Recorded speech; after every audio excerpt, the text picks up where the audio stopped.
नमस्ते, अभिवादन आपका इनोसेंट इन्वेस्टर के इस नए वीडियो में आपके लिए डिस्क्लेमर बात करेंगे। वेरॉक इंजीनियरिंग की 389 रुपये 90 रुपये के आसपास ये स्टॉक ट्रेड कर रहा है।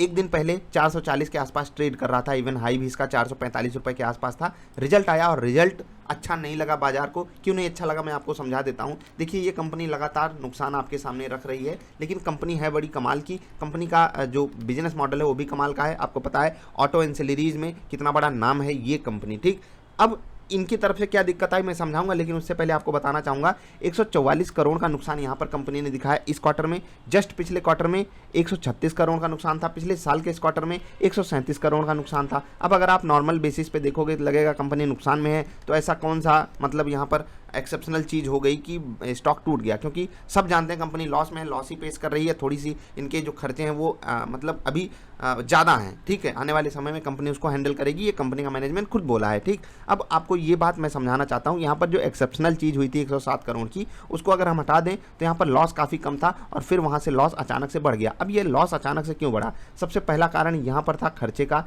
जी हाँ, खर्चा इनका बहुत बेहतरीन तरीके से बढ़ गया, रेवेन्यू बढ़ा है। ठीक, रेवेन्यू बढ़ने के बाद खर्चा भी इनका बढ़ गया, जिस कारण बाजार इस रिजल्ट को बिल्कुल नेगेटिव ले गया और यहीं पर स्टॉक के टूटने की जो पहली वजह थी वो सामने आ गई। ठीक, अब दूसरा जो सबसे बड़ा कारण है वो मैं आपको बताऊंगा, लेकिन उससे पहले बता दूं, अगर आप टोटल इनकम की बात करोगे तो यहाँ पर 3651 करोड़ की इनकम हुई 3514 करोड़ के मुकाबले, जो कि बहुत बेहतरीन है, और 2793 करोड़ के मुकाबले, जो कि बहुत ही ज़्यादा बेहतरीन है पिछले साल के इस क्वार्टर से अगर हम कंपेयर करते हैं तो इनकम में कोई दिक्कत है नहीं। दिक्कत है एक्सपेंस में, और एक्सपेंस में भी कॉस्ट ऑफ मटेरियल में, क्योंकि यहाँ पर आप देखोगे 2504 करोड़ का खर्चा कंपनी को करना पड़ा, जो जस्ट पिछले क्वार्टर में लगभग सेम रेवेन्यू के आसपास 1000 करोड़ के आसपास रेवेन्यू कम था। ठीक, 100 करोड़ के आसपास रेवेन्यू कम था, और वहां पर 2389 करोड़ का कंपनी को खर्चा करना पड़ा था। यहां पर 2504 करोड़ का कंपनी को खर्चा करना पड़ा है कॉस्ट ऑफ मटेरियल पे। तो महंगाई की मार ये कंपनी भी झेल रही है। और जो अब सबसे बड़ा कारण है वो मैं आपको समझा देता हूँ। ये कह रहे हैं कि जो सेमीकंडक्टर डिवाइसेस होती हैं, चिप्स होती हैं, यहाँ पर इनको कई इशू फेस करने पड़ रहे हैं। अब इशू वहाँ पर क्या है? सबसे पहली चीज़ है शॉर्टेज की इशू। अब शॉर्टेज अगर कोई भी चीज़ का हो जाएगा तो उसका दाम ऑटोमेटिकली बढ़ जाता है, ये तो आप जानते हो। ठीक, तो दाम बढ़ा हुआ इनको उपयोग करना है, क्योंकि ये होता है ना कि लीज बेसिस पे काम होता है। हाँ भैया, हम आपका ये काम करके देंगे, इतने समय के अंदर देंगे, तो इनके ऊपर वो बोझ भी रहता है। तो अब अगर चिप्स का दाम बढ़ गया, सेमीकंडक्टर चिप्स का दाम बढ़ गया, इनको तो यूज करना है, व्हीकल्स में डालना है, इलेक्ट्रिक डिवाइसेस में डालना है, जो कि ये कार बाइक्स में प्रोवाइड करते हैं अलग अलग कंपनियों के, कई के तो OEM भी हैं ये। खैर, हम आगे बात करते हैं। देखो, सबसे पहले तो इनको बढ़ा हुआ दाम देना पड़ा है। दूसरी चीज शॉर्टेज है। ठीक, अब सामने वाले का कॉन्ट्रैक्ट भी टूटने की कगार पे आ सकता है। मैनेजमेंट ये बात डायरेक्टली नहीं बोलेगा, लेकिन हमको ये चीज डिकोड करनी पड़ती है, और बाजार उसी को डिकोड करके इस स्टॉक को 10% गिराया है। बाकी रिजल्ट में कुछ ऐसा खास था नहीं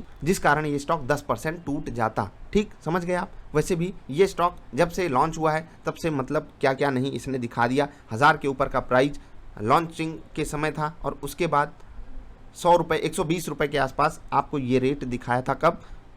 कोरोना क्राइसिस में। तो काफ़ी कुछ इस स्टॉक ने झेला है। अब मैं टेक्निकल लेवल्स की बात कर देता हूं, क्योंकि जिनके पास स्टॉक्स है वो टेक्निकल लेवल्स जरूर जानना चाहेंगे। 370 के आसपास यहाँ पर सपोर्ट अवेलेबल है।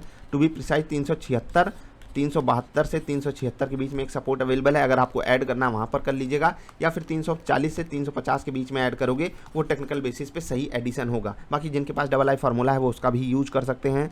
याद रखिएगा, डबल आई फार्मूला में ऐसी बड़ी सी गिरावट्स को आपको इग्नोर करना चाहिए, क्योंकि ये अचानक से रिएक्शन होता है बाजार का, जो कैलकुलेशन को बहुत भयानक तरीके से मैनिपुलेट कर सकता है। तो मैनेजमेंट की कमेंट्री जो चिप्स को लेकर आई है उसको बाजार बिल्कुल नेगेटिव वे में ले गई, और बाजार ने जो अंदर की बात निकाली वो भी थोड़ी सी खतरनाक है, वही मैं आपको समझा रहा हूँ। बाकी अगर हम नॉर्मल बेसिस पे मैनेजमेंट की कमेंट्री को देखें तो मैनेजमेंट कह भी रहा है कि हम ग्रोथ फैक्टर पे हैं। बिल्कुल, आप रिजल्ट में ये चीज़ देख सकते हो। ऑफकोर्स ये बात है, जब कोई कंपनी की इनकम बढ़ रही है तो वो ग्रोथ पे फोकस कर रही है, चीज़ें हैं। और कोविड जैसे सिचुएशन में भी अगर ये चीज़ है तो ये चीज़ बहुत अच्छी चीज़ है। मतलब आप समझ सकते हो कि ये पॉजिटिविटी ही दिखा रहा है रिजल्ट में। लेकिन बाजार को लॉस पसंद आता नहीं है, खासकर जब अनसर्टेनिटी वाला लॉस हो तो बाजार उसको बिल्कुल भी सम्मान नहीं देती है। इसी कारण स्टॉक टूटा है। मैंने आपको लेवल समझा दिया, आप अपने हिसाब से डिसीजन लीजिएगा।